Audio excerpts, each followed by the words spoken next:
Baik, Assalamualaikum warahmatullahi wabarakatuh.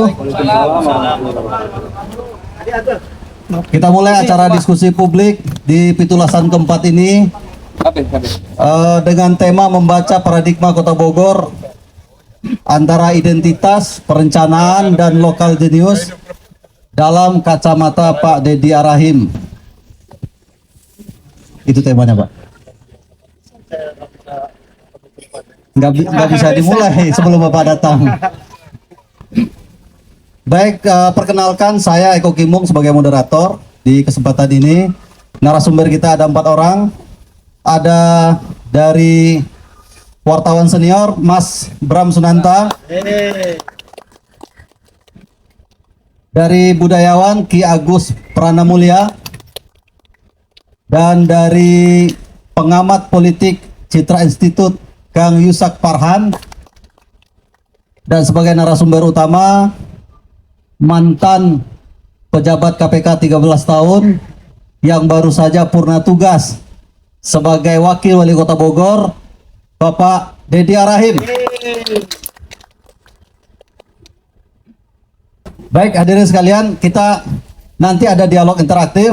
Sekarang kita beri kesempatan dulu kepada masing-masing narasumber 3-5 menit. Kita mulai dari wartawan senior dulu yang selama ini aktif di Kota Bogor, meliput semua perkembangan yang ada di Kota Bogor dan lebih konsen beliau di bidang pendidikan.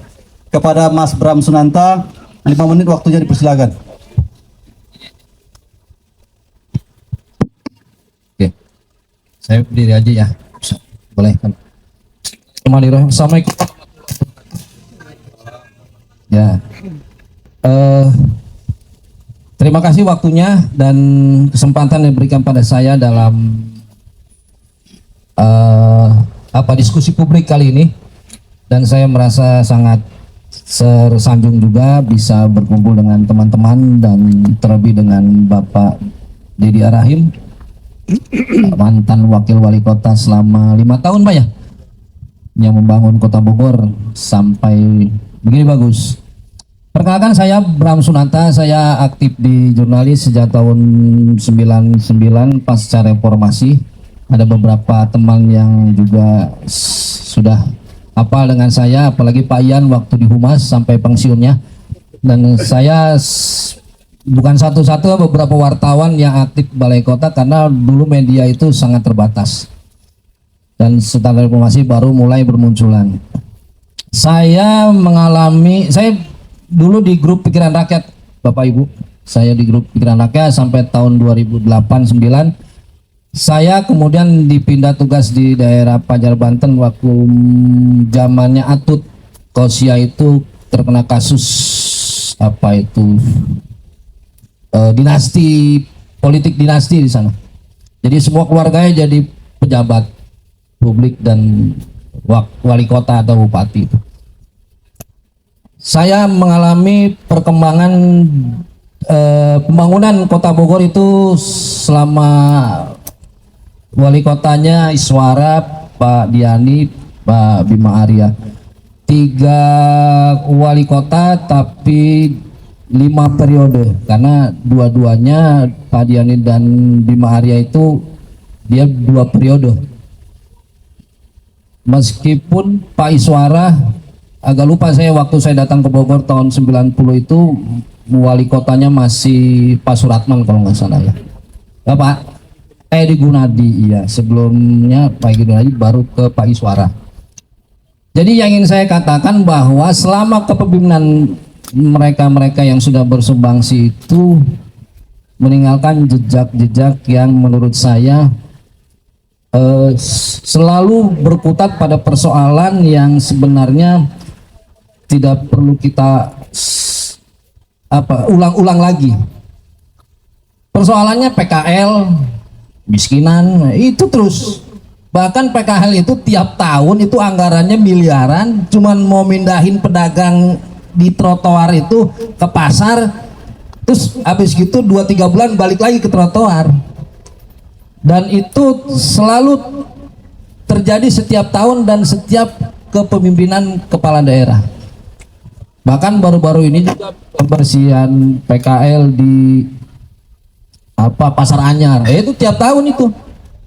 Anyar bersihin seminggu 2 minggu, balik lagi PKL, duitnya habis itu aja. Sementara sektor-sektor yang lain seperti pendidikan, yang utama kesehatan tidak tersentuh sama sekali. Dan saya bilang tidak tersentuh karena masih banyak orang yang mengeluh tentang kondisi itu. Bahkan ada sekolah di Kota Bogor yang tidak punya lapangan sehingga mereka tidak bisa upacara setiap hari Senin. Bagaimana kita mau membangkitkan nilai kebangsaan kalau upacara bendera aja nggak pernah.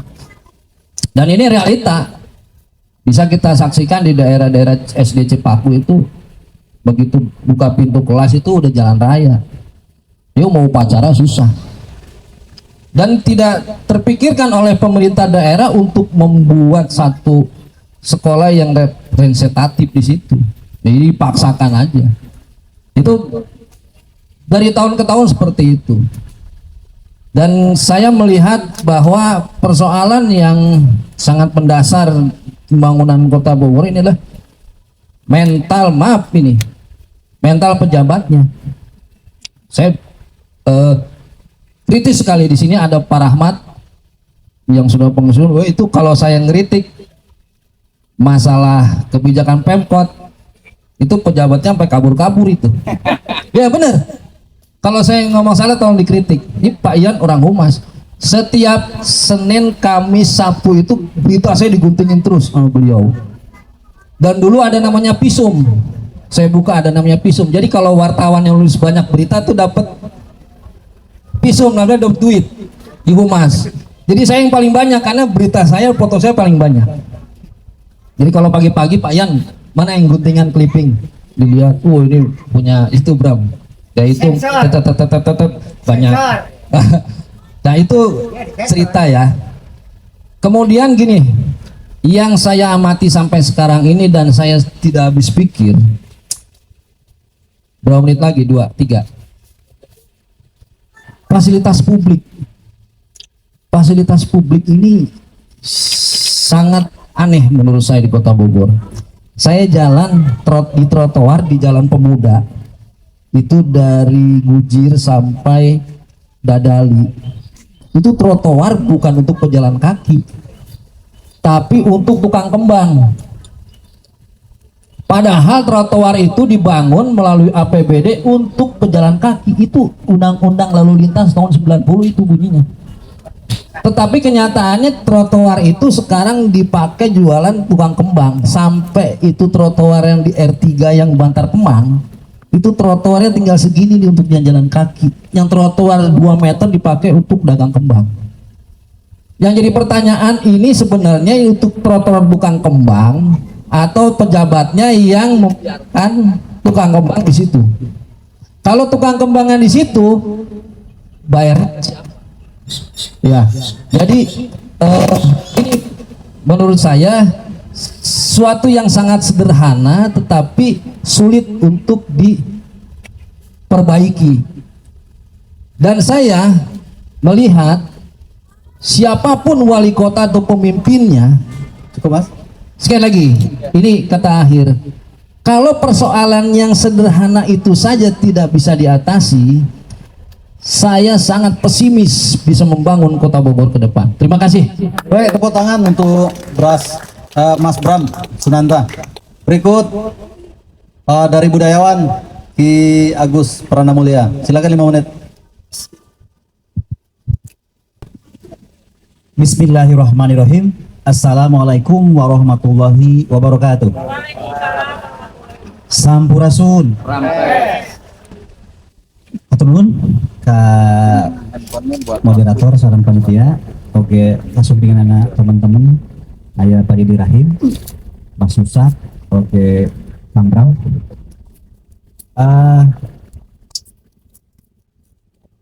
Bicara budaya itu memang bicara tentang ke depan.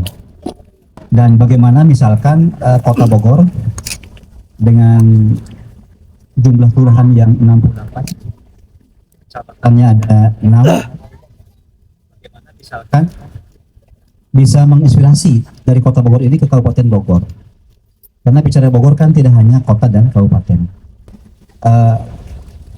Dengan sentuhan budaya, baik dari sisi pakaian, bahasa, kuliner, kemudian juga kesenian dan sebagainya, mau tidak mau harus kita bangun, terutama oleh Pak Wali Kota yang akan datang. Dan memang simbol-simbol ini adalah pertarungan antara nilai kearifan lokal dengan nilai-nilai globalisasi. Bahasa Sunda itu hampir punah bahasa Sunda. Ini juga mungkin harus dikembalikan bagaimana nanti Dinas Pendidikan bisa menggerakkan bahwa sebetulnya bahasa Sunda yang asli itu adalah bahasa Bogor dan Banten. Adapun bahasa Priangan itu adalah bahasa yang dipengaruhi oleh Mataram. Sehingga orang-orang kita kalau mau menggunakan bahasa Sunda itu takut salah, takut kasar. Padahal bahasa yang kasar adalah itu yang asli. Dia ngaing kauba. Nah, itu adalah bahasa Sunda yang asli. Nah, yang kedua dari si nama anak-anak kita, kalau kita tanya siapa namanya, sudah jarang yang menggunakan bahasa-bahasa nama-nama Sunda. Nah, ini juga perlu dikembalikan karena ketika saya tanya juga rata-rata tidak paham juga arti nama itu. Jadi ketika saya pengajar di Nusa Bangsa, Pak Dedi, kemudian pernah di Juanda 8 tahun, namanya siapa? Ini. Apa artinya? Nggak tahu namanya. Apalagi masdarnya, asal-usul katanya. Ya. Apakah fa'il, apakah maf'ul, itu nggak tahu, Pak. Yang penting namanya Islam aja. Itu kan berbahaya juga gitu. Jadi lata Arab-Araban gitu. Padahal nggak tahu bahasa Arab, nggak tahu nosoro atau apa gitu. Hanya mengikuti ini yang perlu kita kritisi juga. Dari pakaian, punten, ikat itu kan ada totopong, ada ikat. Ini juga sudah hilang. Oleh karena itu, mau tidak mau kita kebangkitan kembali. Alhamdulillah ada program yang dulu yang namanya Rebo Nyunda. Ya. Barangkali tidak hanya Rebo Nyunda saja, setiap hari. Karena yang disebut dengan Sunda itu luar biasa, budayanya tinggi. Bahkan saya mengatakan Sunda itu Islam, Islam itu Sunda gitu. Karena ketika membahas tentang bahasa-bahasa di kebudayaan adalah tafsir Al-Quran, gitu, Pak. Tafsir Al-Quran gitu, bukan yang asing gitu. Dari kuliner sudah hilang, hampir hilang lah, lepet cikertek, ya. Kemudian saya kemarin wawancara ke Pak Rahmat, generasi keempat dari Toge Pak Gebro yang di Pasar Anyar. Saya tanya Pak Gebro itu orang mana? Tanya orang Cibening, Pamijahan, gitu kan. Artinya apa? Tinggal sedikit lagi dihadang habis-habisan oleh kuliner dari barat, dari luar, dari Korea, dari Jepang. Begitu pembukaan ramen apa ramen? Penuh gitu ya. Nah, gitu. Sementara ya, makanan, minuman, bajigur, bandrek, lepet, tantang angin sudah semakin hilang gitu. Dan yang terakhir adalah seni, Pak. Dari seni mudah-mudahan ke depan ada rumah atau tempat yang mungkin gedung-gedung yang tidak terpakai atau yang tidak bisa digunakan untuk teman-teman seniman. Karena budaya itu sangat luas, di antaranya adalah seni, bahasa, pertanian, organisasi, politik, keyakinan beragama, dan sistem pencaharian atau ekonomi itulah bagian daripada budaya. Jadi selagi budaya itu tidak hanya seni dan musik, lebih luas. Barangkali itu Pak sementara. Ya, terima kasih. Tepuk tangan buat Ki Agus Yang Mulia. Maaf kita agak speed karena kita di luar, cuaca juga gelap. Silakan Kang Mas Yusak Farhan selanjutnya dari pengamat politik Citra Institute. Ya, terima kasih Pak Moderator. Yang saya hormati Pak Edi Rahim, Pak Agus, Ki Agus, Pak Bram. Saya singkat saja, Bapak Ibu semuanya, pekerja seni terutama. Sepertinya jarang sekali ya ada politisi atau pejabat yang mau hadir untuk melebur bersama teman-teman komunitas pekerja seni. Nah, makanya sore ini kita berterima kasih ada Kang Dedi yang hadir bersama kita semua. Paling tidak ini menunjukkan komitmen beliau yang kuat terhadap seni dan budaya Kota Bogor. Karena kalau kita bicara Kota Bogor dari zaman prakolonial sampai era kolonial, bahkan era modern sekarang, sebetulnya Kota Bogor ini kaya akan seni. Nah, makanya kalau temanya yang diangkat itu ada istilah lokal jenius, itu apa? Lokal jenius itu seberapa kuat ya suatu kebudayaan itu menghadapi gempuran dari budaya-budaya yang lain. Nah, makanya tadi nyambung dengan Pak Bram bahwa kalau salah satu PR besar Kota Bogor adalah infrastruktur, maka PR berikutnya dalam konteks budaya saya kira adalah kecenderungan hilangnya krisis identitas. Nah, ini bisa dikonfirmasi, bisa diafirmasi dengan seberapa kuat realitas yang ada terutama pada kalangan Gen Z dan milenial. Jadi kalau tadi disampaikan Ki Agus juga terkait dengan bagaimana potret anak-anak kita yang cenderung tidak paham terhadap berbagai literasi termasuk literasi bahasa, ya dalam konteks politik juga saya kira banyak. Saya kebetulan 10 tahun di tenaga ahli DPR, Pak Dedi. Jadi banyak mendampingi para politisi, banyak mendampingi caleg, mendampingi para calon bupati, gubernur juga. Krisis budaya yang saya maksud, krisis identitas itu adalah sepertinya tantangan ke depan ini lebih kompleks lagi, terutama untuk kalangan Gen Z dan milenial. Tadi dalam konteks politik, secara nggak sengaja saya pernah sering nanya sama anak-anak Gen Z yang pertama kali nyoblos di pemilu, kenapa pilih 02? Jawabannya simpel Bapak Ibu, karena gemon. Justru kalau calonnya ini berat-berat, ya, profesor, doktor, nggak demen dia. Tapi kalau yang ringan-ringan, kontennya menarik, dia coblos saja. Dalam bidang musik juga begitu. Saya kebetulan dosen juga, banyak nanya lah mahasiswa begitu. Kok kalian sukanya lagu-lagu Nike Ardila? Yang Nike Ardila yang setahu saya itu adalah produk lagu di zaman saya ke atas. Nah, rupanya mereka dapat referensi musik itu juga dari ibunya. Mereka nggak punya, di generasi mereka sekarang ini nggak ada grup band-band besar. Kalau era saya ke atas banyak. Ada Padi, ada Dewa, Sheila on Seven dan lain sebagainya. Tapi anak sekarang nggak ada. Nah, ini yang saya maksud, krisis identitas itu harus ditambal dari sekarang. Nah, caranya bagaimana? Makanya kami mendorong Pak Dedi, memang teman-teman di pekerja seni ini harus agresif, karena pendekatannya mau nggak mau memang harus pendekatan politik. Kalau perlu teman-teman merancang untuk melakukan audiensi kepada fraksi-fraksi yang ada di DPR di Kota Bogor untuk meminta dukungan anggaran. Masa sih dari APBD 3 triliun setengah persen pun nggak ada buat teman-teman pekerja seni. Nah, inilah PR ke depan bagi para calon wali kota ke depan, karena memang 2024 ini adalah musim elektoral, musim pemilu lokal dan dilaksanakan serentak pertama secara nasional di Indonesia. Kalau kemarin serentak tapi masih bergelombang, masih ada di 2020, 2018, 2017, 2015, tapi kalau tahun ini serentak nasional, sekali pukul selesai semua. Alasan pemerintah dan stakeholder supaya lebih efektif dan efisien. Nah, oleh karena itu pilkada ke depan ya saya kira tidak menutup kemungkinan akan lahir pemimpin-pemimpin besar yang akan mewarnai pemimpin-pemimpin nasional. Nah, selama ini isu-isu lokal kan cenderung tenggelam, yang muncul pasti daerah-daerah besar saja, DKI Jakarta, Jawa Timur, Jawa Barat, Jawa Tengah.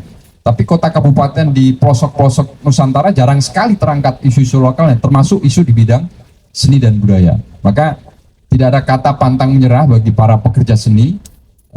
Kita terus bekerja keras. Nah, harapan kita tentu ada apresiasi yang lebih konkret lagi dari Pemkot Kota Bogor dan keberpihakannya terhadap para pekerja seni. Saya kira itu, Pak Moderator. Terima kasih. Baik, terima kasih Mas Yusak Farhan. Nanti setelah narasumber terakhir Pak Dedi Rahim, dari audien juga boleh ikut menanggapi ya. Terakhir untuk narasumber yang kita tunggu dari tadi, Pak Dedi Rahim. Waktu di depan. Bismillahirrahmanirrahim. Assalamualaikum warahmatullahi wabarakatuh. Mas Eko dan teman-teman dari para seniman ya, budayawan yang hadir, kemudian juga narasumber, Kang Bram, Kang Agus, Kang Yusak, Bapak Ibu sekalian. Pertama begini ya, terima kasih tadi kritik, saran, pendapat ya, semuanya saya pikir sudah merepresentasikan keinginan hati sanubari jiwanya itu semua. Dan tentu saja pemerintah itu bukan tidak bisa memuaskan semua keinginan, tidak bisa mewujudkan semua mimpi dalam sekejap. Tapi yang penting begini, uh, pemerintah itu memberikan harapan kepada semua orang, mimpi-mimpinya itu akan terwujud. Bagaimana caranya? Caranya mudahnya berkomunikasi, mudahnya bersilaturahmi, mudahnya kita menggalang sebuah sebuah forum ya, di mana kita bisa saling mengenal, kemudian kita bisa saling mencurahkan semua pendapat, semua keinginan. Sebetulnya itu kuncinya. Saya pertama kali ke Bogor, yang saya terima itu list persoalan ya. 10 tahun jalan R3 dari 2009 sudah jadi, tinggal sepotong belum bisa dipakai karena persoalan-persoalan administrasi. Ada jalan Parung Banteng, sudah ada akses tol Bogor Selatan tidak bisa dibuka karena akses administrasi dan belum ada langkah-langkah finalisasi. Kemudian Jalan Dewi Sartika 30 tahun dikuasai oleh lapak PKL ya. Kemudian juga 30 tahun Taman Topi dikuasai oleh swasta. Kemudian persoalan Masjid Agung 6 tahun, persoalan Pasar Tekum 14 tahun, persoalan jalan bukan hanya R3, R2, kemudian jalan Bogor Inner Ring Road puluhan tahun. Jadi saya itu mewarisi berbagai kebijakan-kebijakan masa lalu. Tapi saya tidak menjadikan itu sebagai sebuah beban. Tapi bagaimana ya kita mencari titik-titik persoalannya dan titik-titik solusinya. Nah, gimana caranya kita membereskannya? Saya datang ke Bogor itu bukan tiba-tiba membuat sebuah kegiatan yang mercusuar, tidak. Saya datang ke Bogor, hari pertama saya dilantik di tanggal 21 April 2019. Hari Rabunya saya datang ke jalan namanya KS Tubun. Jalan KS Tubun, Bapak tahu nggak tuh, dari Jabu 2 mau ke Ciluwer. Itu pemisah jalannya 60% lebih besar yang di kiri daripada yang di kanan. Jadi kalau kita datang dari Cibulu, kita datang dari Yasmin, kita datang dari tol Sentul, itu ketemu sama angkot yang ngetem, ketemu sama pom bensin, ketemu sama Informa. Berapa tahun, berapa puluh tahun saya bolak-balik ke Bogor, pulang ngadepin itu. Ya, saya pikir kok nggak bisa diselesaikan. Jadi hari pertama bukan saya membuat gedung pencakar langit, tidak.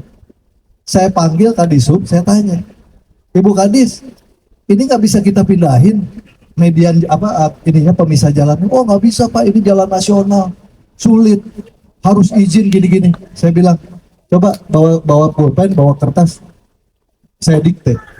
Suratnya kayak begini, saya bilang. Surat jadi, diketik, dikirim ke PUPR pusat. 1 minggu dibalas. Apa isinya? Diperbolehkan, ya kan? Terus duitnya nggak ada. Jadi nggak ada semua itu urusan duit, nggak ada urusan sama duit. Tadi pemindahkan PKL pun nggak pakai duit, ya, pakai komunikasi. Jadi kita copot si ininya karena sudah dapat izin. Saya bilang copot deh. Oh Pak, nanti kita lelang dulu, nggak usah. Pakai yang rutin aja. Pekerja kan banyak, saya bilang. Jadi kita geser aja itu mediannya. Selama sudah ada izin. Setelah itu baru nanti yang bolongnya sedikit diaspal, kan beres. Sekarang kalau kita lihat ke jalan KS Tubun, kan masih macet, iya, tapi sudah tidak seperti dulu. Itu hal kecil. 10 tahun jalan R3, ya. Dari harga tanahnya 1,4 miliar, saya tanya, kenapa 10 tahun jadi 14,9 miliar? Rupanya ada salah sistem. Jadi selalu di-appraise, kemudian pada saat appraisal-nya turun, jangka waktu appraisal-nya sudah lewat dari 6 bulan. Uangnya sudah ada, tapi nggak bisa dicairkan. Ya. Kemudian kalau kita ikuti pola lama, di appraisal lagi tahun depan, dari 14,9 bisa jadi 16 miliar. Kita punya duit 1,4 miliar taruh di bank, nggak mungkin jadi 14,9 miliar. Ya, 10 tahun paling juga dari 1,4 paling jadi 1,6. Coba bayangkan. Jadi ini urusannya urusan komunikasi, urusannya urusan bagaimana kita bersinergi, berkolaborasi, ngobrol satu sama lain, pengennya seperti apa. Nah, namanya pembangunan itu dimanapun di seluruh dunia bukan hanya pembangunan infrastruktur. Ada dua, pembangunan infrastruktur dan pembangunan manusia. Kalau kita bangun infrastruktur, insya Allah kulturnya berubah. Coba kita ke Singapura. jalanan rapi, bersih, ya, jalanan rata. Orang mau buang sampah juga nggak usah ada polisi, udah malu hati sendiri. Ini persoalan-persoalan yang memang harus kita bangun, ya, bukan hanya urusan infrastruktur, tapi membangun juga kultur. Jadi memang persoalan masih banyak, tidak semuanya bebas. Sekarang contoh ya, waktu alun-alun, Taman Topi, saya dapat tembusan surat permohonan perpanjangan PT Exotica untuk meneruskan pengelolaan Taman Topi. Saya lihat, ngapain diterusin lagi? Saya tanya ke BKAD, kita dapat dari PT ini berapa setahun? Dapat 40 juta. Buat apa? Saya bilang 40 juta, negara mah kekecilan 40 juta. Kita jadikan alun-alun, saya bilang. Masyarakat bebas ke situ. Kita bangun yang bagus, yang representatif. Gitu juga Masjid Agung. Masjid Agung sudah 6 tahun mangkrak. Kalau mau dijadikan kasus hukum, sekarang belum ada Masjid Agung. Ada persoalan lain, persoalan solusi yang harus kita punya hati, pikiran, perasaan kita kurang lebih sesuai dengan harapan masyarakat. Kalau kita mau galak-galakan mah, udah si kontraktornya yang belum ngembalin 700 juta kita urus ke polisi, ya nggak akan selesai 5 tahun, ya nggak akan ada namanya Masjid Agung. Tapi karena masjid itu sudah mangkrak 5-6 tahun, saya minta yang datang itu bukan polisi, yang datang itu namanya Komisi Keselamatan Konstruksi. Itu solusi. Sekarang udah ada masjidnya bagus, luar biasa, daya tampungnya 5.000. Coba kalau kita masukin ke polisi, sekarang lagi di polis lain, ya. Jadi itu dari mana? Dari otak, pikiran, perasaan, hati kita. Gimana menyelesaikan semua persoalan ini dengan dialog-dialog. Gak bisa, oh saya paling hebat. Enggak, ini mah urusannya saya nanya ke sana, saya dengerin saran begini. Cuman ada yang mau, ada yang enggak. Kalau birokrasi, tiap 1,5 tahun, ya Pak ya, tiap 1,5 tahun geser. Lurah 1,5 tahun geser. Baru pintar jadi lurah Kedung Badak, baru belajar banyak, baru mau mulai digeser jadi lurah mana? Ciwaringin. Belajar lagi di Ciwaringin. Ya. Jadi kalau kita tidak bisa mengelola itu semua, ya business as usual, semuanya seperti biasa. Nah, mengelola Bogor bukan hal yang mudah. Bogor ini kan jadi perhatian semua orang, apalagi presiden tinggal di sini. Jadi tadi keinginan-keinginan luhur itu insya Allah. Toh kalau kita berpikiran positif mah gampangnya gini. Kita ini yang di birokrasi itu kan ada penilaian-penilaiannya, ada indikator-indikatornya. Contoh meskipun sampah masih banyak, kita udah dapat adipura loh. Kenapa? Karena yang dinilai bukan hanya soal sampah di depan mata, sistem dibangun tidak. Manusianya mulai ada proses untuk membuat bank sampah tidak. Bagaimana di TPAS-nya sudah ada hal-hal yang dibuat atau belum. Nah hal-hal seperti itu jadi penilaian. Ini indikator-indikator. Kalau ditanya indikator itu berarti apa? Ya paling tidak pemerintah bekerja. Ya, pemerintah bekerja. Kemudian untuk masyarakat ada nggak ininya manfaatnya? Contoh sederhana begini. Masyarakat itu, manusia itu ada ukurannya Bang. Ya namanya indeks, apa namanya? Indeks? Bukan. Indeks umur itu apa namanya? Indeks harapan hidup. Tahun 2014 ya, indeks harapan hidup warga Kota Bogor ada di 69 tahun. Ya. 5 tahun terakhir meningkat tajam. Jadi berapa? Jadi 74 tahun, Pak. 74 tahun. Artinya apa? Artinya problem kesehatan sudah tertangani meskipun belum sempurna. Kenapa? Coba ditanya. Di Bogor salah satu kota yang punya UHC namanya Universal Health Coverage. 99 orang Bogor BPJS-nya sudah dibayarkan. Ya, yang tidak mampu ya, yang SKTM, yang apa namanya? Buruh harian lepas. Ini bagus nggak buat warga? Bagus. Tapi warga sebelah semua pengen pindah ke Bogor. Kenapa? Karena dapat PBI. Dia akan dibayar itu BPJS-nya. Terus orang-orang pengen pindah dari pekerja apa namanya pegawai swasta menjadi buruh harian lepas. Ini Pak RT, Pak RW paham kan? Artinya apa? Dia punya motor, punya TV, rumahnya bagus, pengen dibayarin BPJS-nya. Benar nggak? Ya kan? Nah padahal BPJS PBI itu kan anggaran tahunannya itu untuk kurang lebih misalnya ya 100.000 orang. Yang daftar berapa? Ribuan tuh di bawah. Yang pindah dari kabupaten berapa ribu. Terus kita gimana cara untuk mengakomodir mereka? Tunggu yang meninggal. Ya. Tapi masyarakat nggak ngerti. Kan anggaran negara mah nggak bisa 100.000, ada yang daftar satu, saudaranya RW gitu kan. Nggak bisa jadi 100.000 satu, tunggu dulu yang meninggal. Tapi itu sudah kita kerjakan. Kalau zaman sebelum ada PBI ya, setiap orang minta dibayarin BPJS-nya karena besok hari ini masuk rumah sakit harus dioperasi.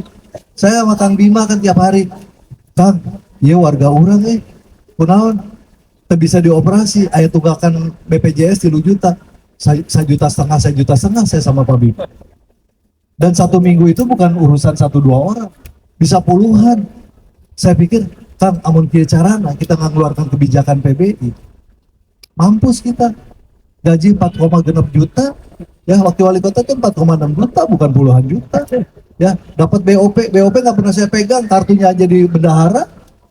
Ya, jadi bukan sesuatu yang prestisius dalam konteks materi, tidak.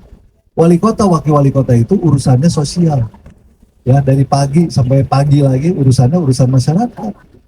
Tapi sama lah dengan RT RW ya. Apapun yang dikerjakan RT RW buat warga mah hasilnya RT RW mah goreng kabeh gitu kan. Nggak ada istilahnya perhatian dan kemudian nggak ada rewardnya. Ya udah, kita mah nggak ada masalah. Tapi indikator-indikator itu sudah terpenuhi. Apa indikatornya? Bukan hanya tadi indeks harapan hidup misalnya kan. Kita dapat loh di tahun 2019 sampai 2024 paling tidak ada 150 penghargaan. Penghargaan itu kan bukan ibaratnya bukan ece-ece ya, seluruh Indonesia pengen dapat penghargaan. Tapi ada tadi indikatornya, ada instrumennya. Ya paling tidak kita sudah bekerja, ada orang yang menghargai itu. Oh, ini sudah terpenuhi berapa persen, ini sudah terpenuhi berapa persen. Kota-kota lain mah boro-boro, kita mah 2 hari sekali dapat penghargaan. Alhamdulillah. Ya, jadi ini sebetulnya yang ingin saya sampaikan. Intinya apa sih? Inti persoalannya mah diskusi, inti persoalannya silaturahmi, inti persoalannya bagaimana masyarakat tidak berjarak dengan pemimpinnya, tidak berjarak dengan RT RW, tidak berjarak dengan lurah, tidak berjarak dengan camat. Saya sampai bisa bersahabat dengan Pak Eko, dengan Kang Tauhid ya. Karena apa sih? Coba kalau saya nggak balas, kalau memang saya pilih-pilih gitu kan, mau pernah saya balas WA Pak Eko, Pak Tauhid, Pak Heri, semua nggak akan saya balas. Saya mau balas semua. Sebagian yang ada di sini teman saya semua. Kenapa? Karena saya sempatkan itu. Gitu. Meskipun sare jadi saeutik banget. Sare jadi ya 3 jam lah, 4 jam. Sampai saya coba balas satu-satu. Cuman belakangan karena purna tugas, kemudian juga Idul Fitri dan dan Ramadan, itu nggak seribuan. Jadi kadang-kadang kalau di miss call dulu baru bisa saya baca. Ya kurang lebih itu ya, tidak sempurna, mohon maaf. 5 tahun itu penuh dengan dinamika, tapi insya Allah kalau memang ada ada sedikit apresiasi, saya merasa bangga juga kalau diapresiasi saya hikmahnya. Paling itu kan saya punya rasa percaya diri untuk maju jadi wali kota tahun 2024. Ya kan? Intinya begini, para narasumber, saya itu mencoba untuk memantas-mantaskan diri. Ya, memantas-mantaskan diri menjadi wali kota. Jadi bukan dari antah berantah, bukan titipan, bukan karbitan. Belajar tiap hari, ya kan? Kalau karbitan sama titipan mah gampang, ya kan? Nah ini mah belajar tiap hari. Pak Wali mah ya di Bogor cuma 2 hari. Kenapa? Beliau ketua APEXI, ketua Mayor Forum ASEAN, ketua ALTI, ketua Presidium Kota Pusaka, ketua lagi Forum Anti Tobacco Dunia.